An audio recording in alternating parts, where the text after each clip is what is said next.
தமிழக சட்டசபை கூட்டத்தொடர் நடைபெற்று வருவதால் சொத்து குவிப்பு வழக்கில் பெங்களூர் நீதிமன்றத்தில் தமிழக முதல்வர் ஜெயலலிதா ஆஜராவதிலிருந்து உச்சநீதிமன்றம் விலக்களித்துள்ளது.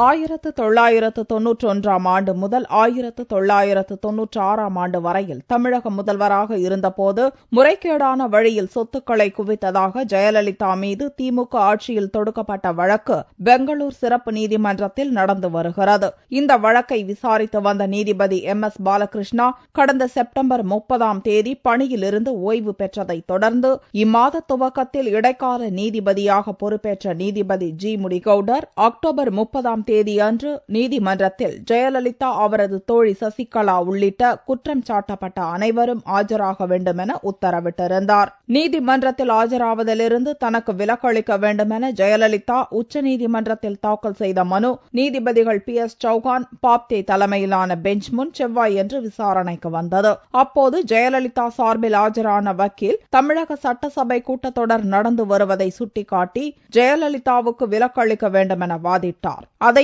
ஏற்றுக்கொண்ட நீதிபதிகள் 30 பெங்களூர் நீதிமன்றத்தில் ஜெயலலிதா ஆஜராக வேண்டியதில்லை என்று உத்தரவிட்டனர். இந்த வழக்கில் குற்றம் சாட்டப்பட்டுள்ள சசிகலா, ஜெயலலிதாவின் முன்னாள் வளர்ப்பு மகன் VN சுதாகரன், சசிகலா அண்ணி இளவரசி ஆகியோருக்கு ஆஜராவதிலிருந்து விலக்களிக்க நீதிபதிகள் மறுத்துவிட்டனர்.